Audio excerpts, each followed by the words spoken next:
Of all what is matter, matter क्या होता है, ठीक है। व्हाट इज मैटर, मैटर क्या है, एज हम क्लास 6, 7, 8 सब में डेफिनेशन पढ़ा है मैटर का। मैटर क्या है, matter is anything which occupies space and has मास, ठीक है। Anything which occupies space and has mass is called the matter, ठीक। For example, there are many examples you can give ourselves, that means human body, ठीक है, human body, air, water, etc. That means everything which we can see and we can feel, and it has it occupies space and it has mass, everything are considered as a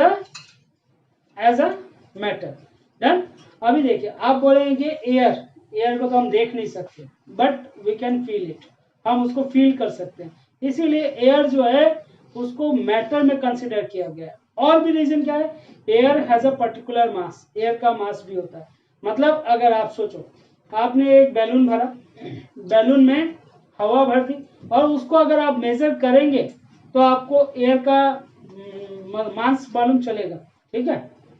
so air also occupy space and it has the mass, ठीक। इसीलिए air भी क्या है, एक form of matter, समझना है। अब उसके बाद हम लोग आते हैं प्रॉपर्टीज ऑफ मैटर पे। सबसे इंपॉर्टेंट पार्ट है इस टॉपिक में, properties of matter. Properties of matter क्या क्या है, देखिए, प्रॉपर्टीज जानना बहुत जरूरी है। प्रॉपर्टीज, ठीक है, properties of matter. First property, that every matter occupy space and it has a mass. ये तो हो गया हमारा पहला प्रॉपर्टी, ठीक है। सबसे पहला प्रॉपर्टी जाएंगे तो हम लोग क्या है, all the matter is made up of millions of tiny particles, ठीक है। All the matter is made up of millions of tiny particle, पहला प्रॉपर्टी, ठीक। तो इसको अगर हम लोग चेक करना चाहें, weather if you want to check whether a particle contains small particle or not, how we can check? For this, there is a one activity in NCERT. In that activity, what he has done, a person has taken the 2 or 3 crystals of potassium permanganate. Potassium permanganate is of purple colour, ठीक है, dark purple colour होता है potassium permanganate crystal का, ठीक। and this potassium permanganate when added to the water, suppose one crystal of the potassium permanganate is added to the 100 ml of water in one container. Now when this potassium permanganate is added, it dissolves in the water, 100 ml water, and it totally colorizes the 100 ml water into dark purple color.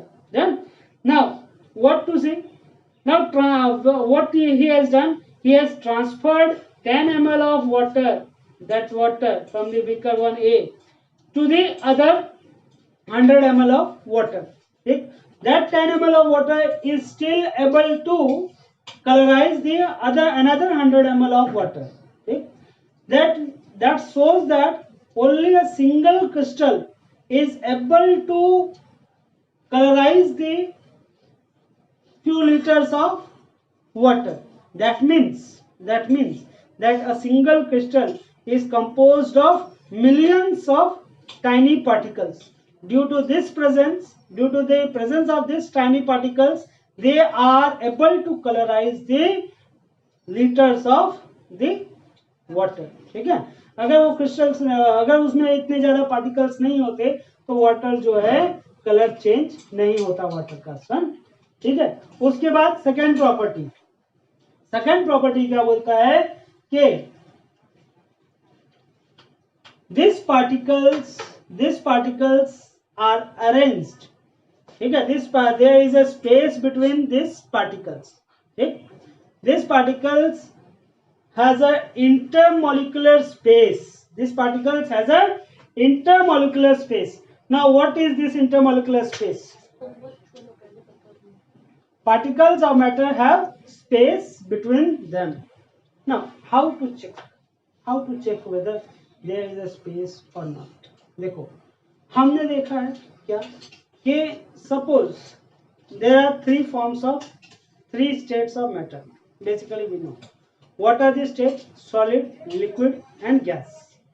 On the basis of these three states, the particles arrangement in a matter, the arrangement of particles in matter is different into three states. How? देखिए, in solid these particles are closely packed. Suppose ये एक solid piece है, इसमें क्या है, जो particles होंगे, these particles are closely packed. That means there is no space between this particle. समझ में? Like this. There is no space between this particle, or the space is available. That is very negligible. And likewise, the liquid state of the matter, in that state, the space between the particle is more than the space between the solid particles. Now next, in case of gases, gases have the largest intermolecular space. ठीक है, ये जो particle के बीच में space होता है, इस space को बोला जाता है intermolecular space. Done. Likewise, in gases the intermolecular space is the maximum. ठीक है, जितना ज्यादा स्पेस होगा पार्टिकल उतना ज्यादा आसानी से मूव कर पाएगा. समझ में आया? तो ऐसा क्या होता है, अब देखिए next property, what bounds this particle को कौन पकड़ के रखता है. ठीक है, जैसे आपने देखा ना, दो चुंबक को अगर हम आसपास में लाएंगे तो उनके बीच में एक फोर्स होता है, अट्रैक्टिव फोर्स, वो उसको खींचता है. इसी तरह से पार्टिकल के बीच में भी एक अट्रैक्टिव फोर्स है. ठीक है, इस फोर्स को हम लोग बोलते हैं इंटरमोलिकुलर फोर्स ऑफ अट्रैक्शन. ठीक, there is a attractive force between the particles. This force is called intermolecular force of attraction. देखिए, in case of solid का केस में क्या होता है, this intermolecular force of attraction is maximum. हवाई maximum. देखो force क्या है, फोर्स डिपेंड करेगा स्पेस के ऊपर डिपेंड करता है. अगर पार्टिकल्स के बीच में स्पेस बहुत ज्यादा है तो हो सकता है फोर्स क्या होगा, कम. समझ में? तो in case of solid the particles are tightly packed. That means there is a more force of attraction between the particle due to which they hold each other with a greater force. समझ में? इसी तरह से इन case of liquid में अगर हम देखेंगे तो पार्टिकल जो है, there is certain gap in the particle में गैप होता है. ठीक है, पार्टिकल में गैप क्यों है? Because the attractive force is not strong enough to hold this particle very close. ठीक है, स्पेस जो है वो ज्यादा है. क्यों ज्यादा है? क्योंकि जो अट्रैक्टिव फोर्स है वो अट्रैक्टिव फोर्स लिक्विड का केस में कम है.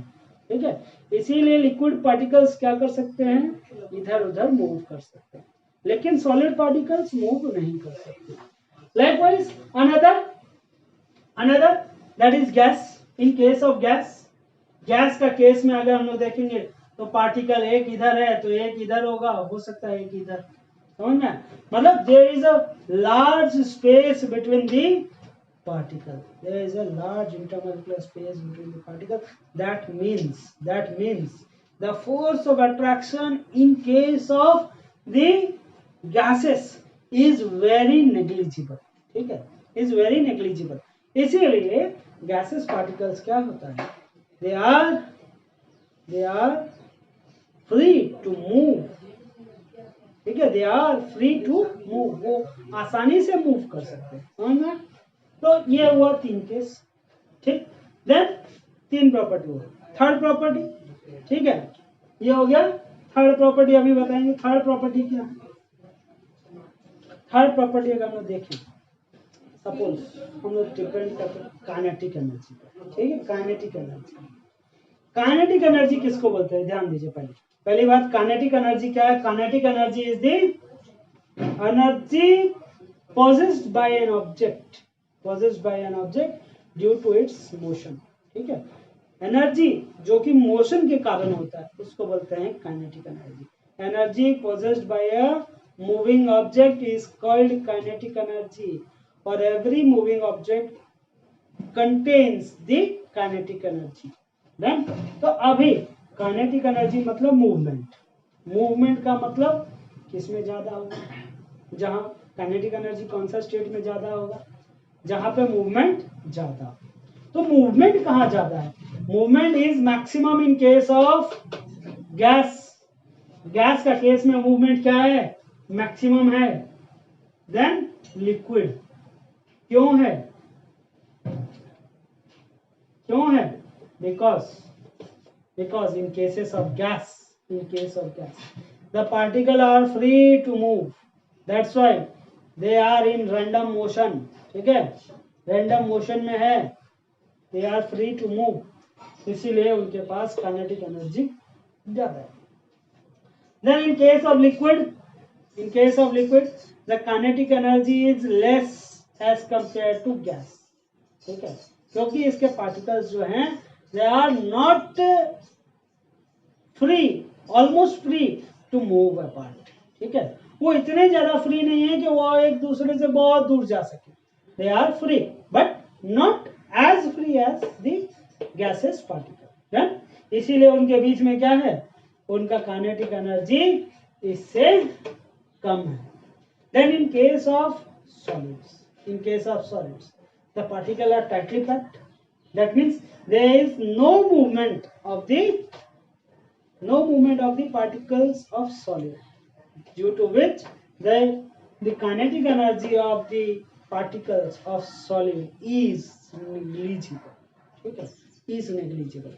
then अभी एक चीज और ध्यान दीजिए, काइनेटिक एनर्जी को कौन अफेक्ट करता है, ठीक है।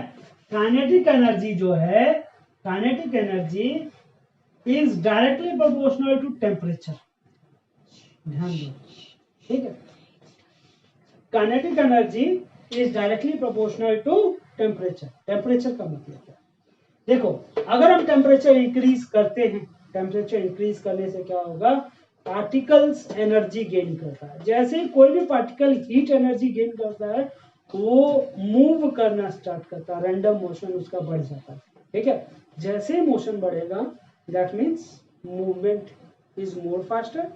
If the movement is more faster that means the kinetic energy increases. समझ में आया?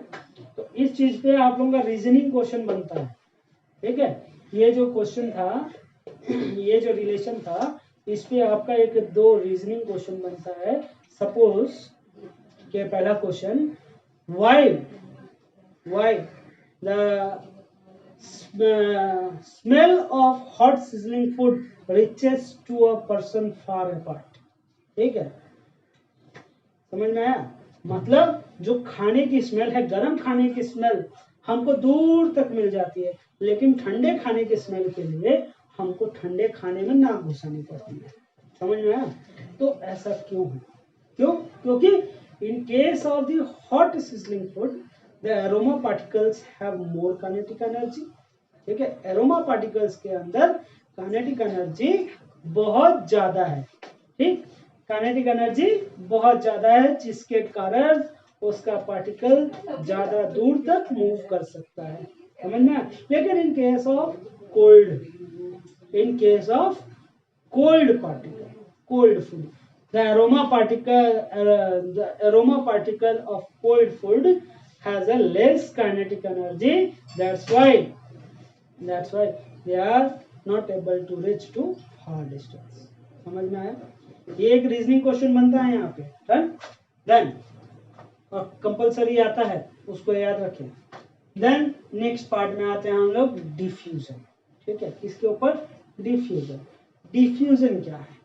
डिफ्यूजन का मतलब होता है the ability, the rate at which one particle mix with other, ठीक है। Intermixing of two states of matter, ठीक है.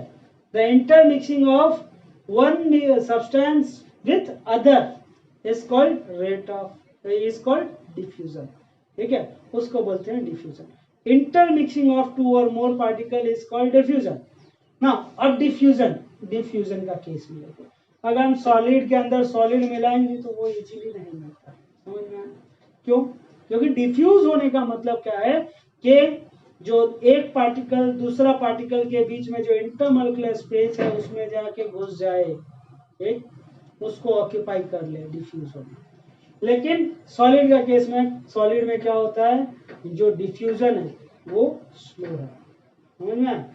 Then in case of liquid में क्या होता है, डिफ्यूजन फास्ट होता है, ठीक है. लिक्विड जो है, एक लिक्विड में अगर दूसरा लिक्विड आप ड्रॉप कर दो, ठीक है, और उसको एक बार हिलाओ, देखो मिल जाएगा, है ना.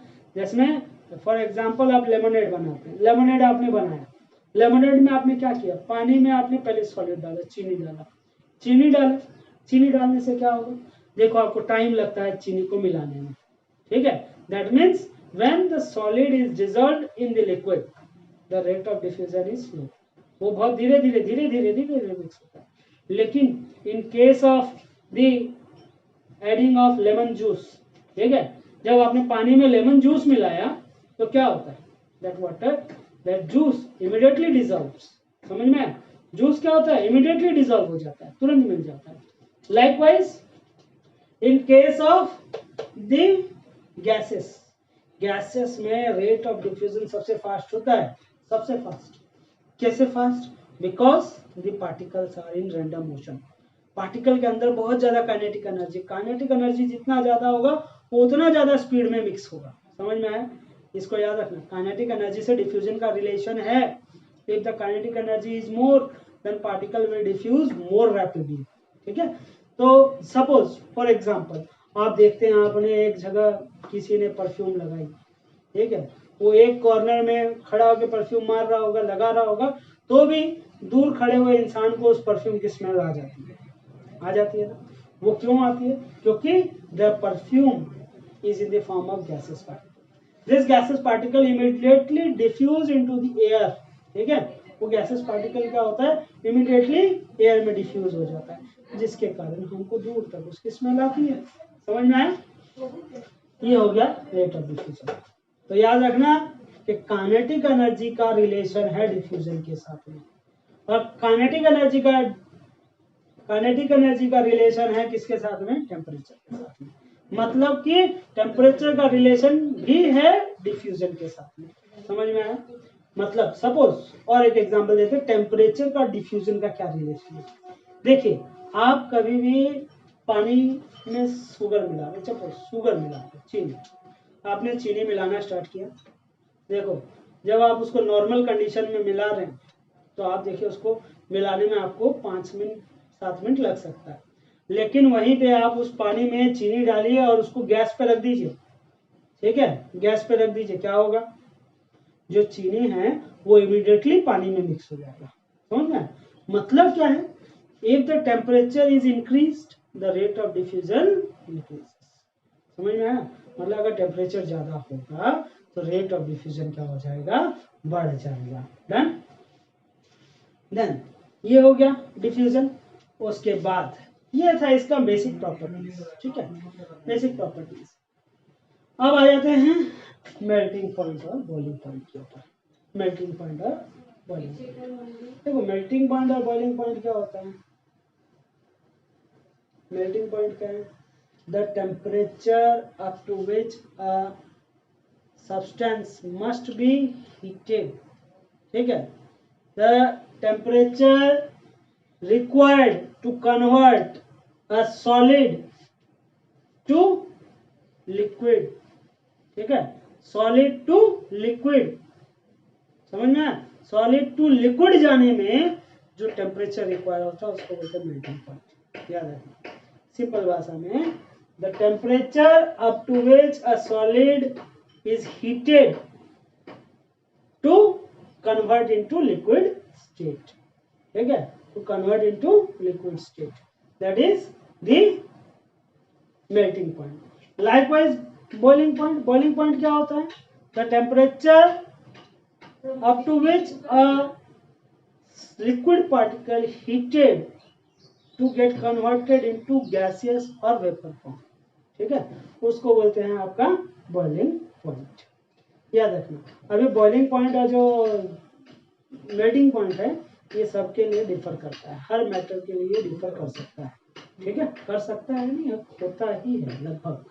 देन जैसे कि हमारा वाटर का केस देखेंगे तो वाटर का केस में जो मेल्टिंग पॉइंट है दैट इज 0 डिग्री एंड जो बॉइलिंग पॉइंट है दैट इज 100 डिग्री।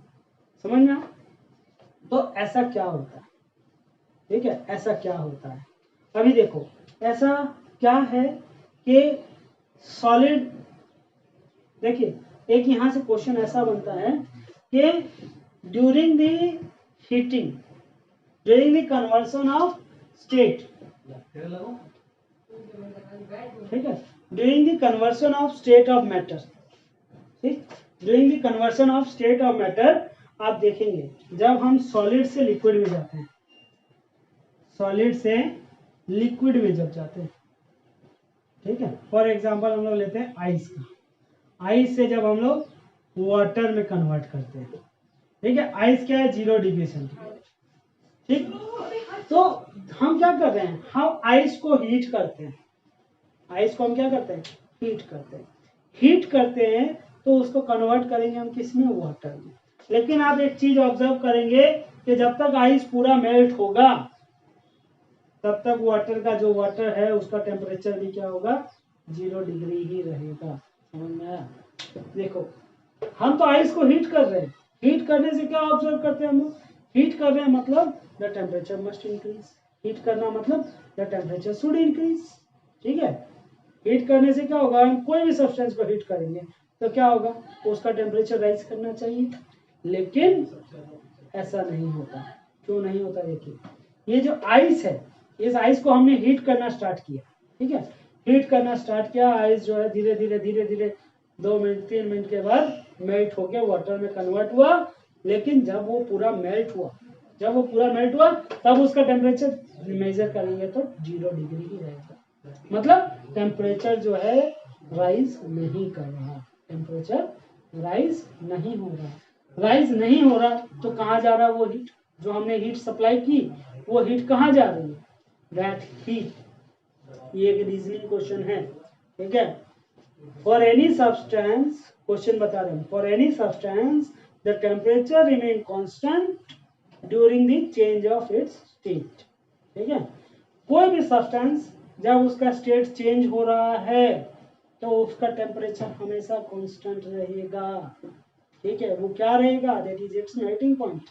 अब देखो ऑब्जर्व करो, ठीक है, तो हमने हीट तो दी बट वो हीट कहाँ गई, ठीक है, वो हीट कहाँ गई, that heat is utilised by the ice particle, ठीक है, water particle, the heat is absorbed by the water molecules or water particles to overcome the force of attraction, ठीक है, ये जो पार्टिकल के बीच में फोर्स ऑफ अट्रैक्शन है, इस फोर्स ऑफ अट्रैक्शन से ओवरकम होने के लिए, ठीक है, इस फोर्स ऑफ अट्रैक्शन को तोड़ने के लिए, ब्रेक करने के लिए ये हीट को वो यूटिलाइज कर लेता है, ठीक है, तो जब ये इस हीट को यूटिलाइज कर रहा है तो इस कारण इसका टेम्परेचर इंक्रीज नहीं होता। समझ में? तो इस चीज को याद रखना, that heat is absorbed by the particle of matter to overcome the force of attraction, ठीक है, to overcome the force of attraction.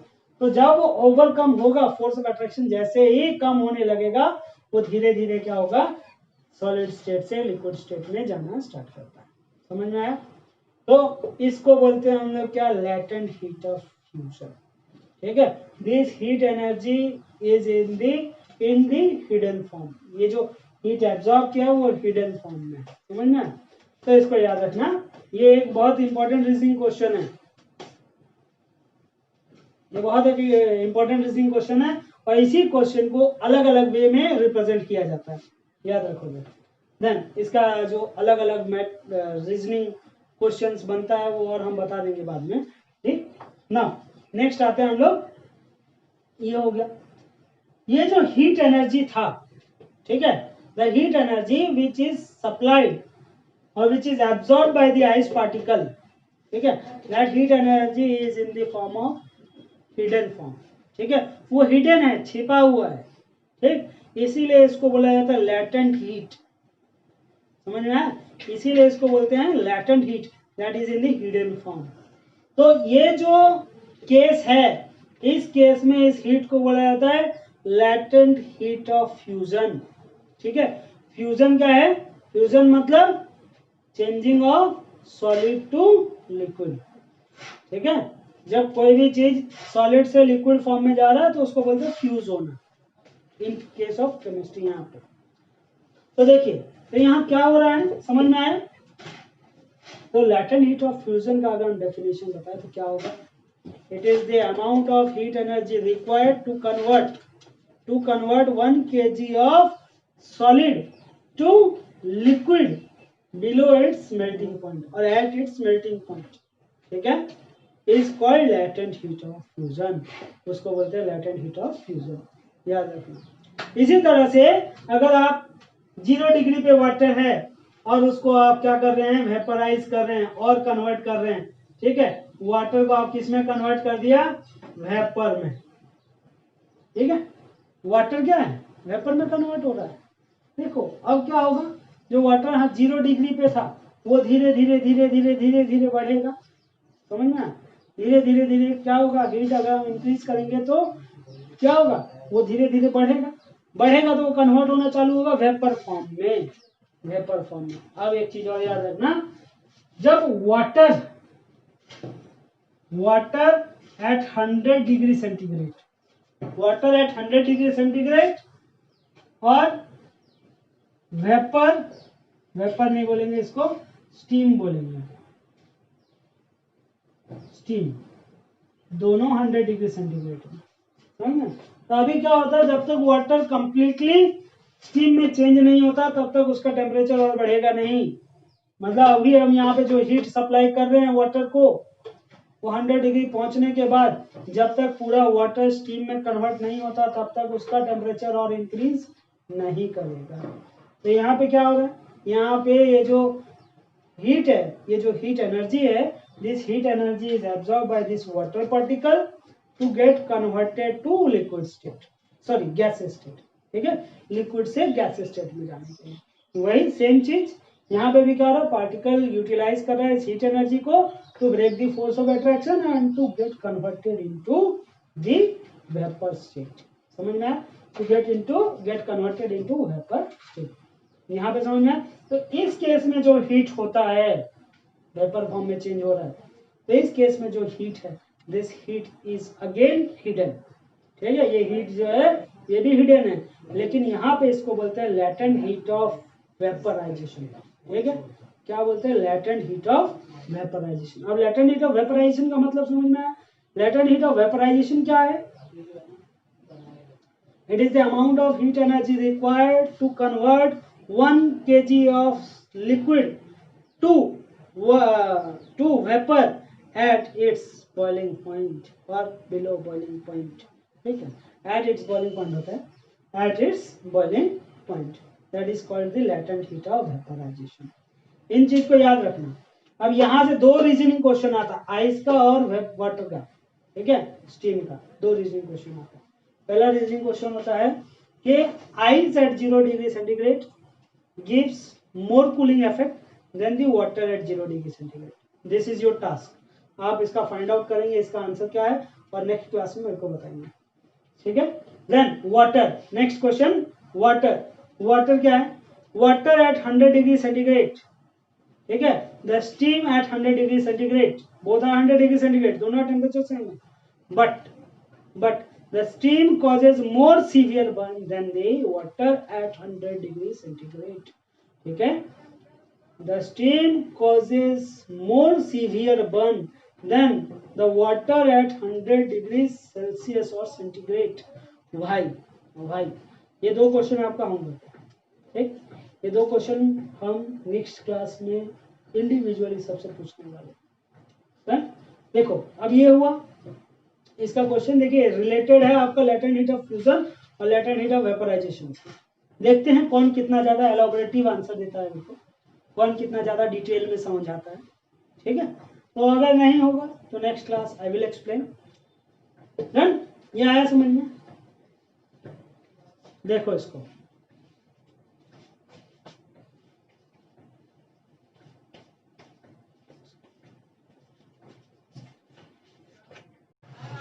I hope सबको यहाँ तक समझ में आया होगा।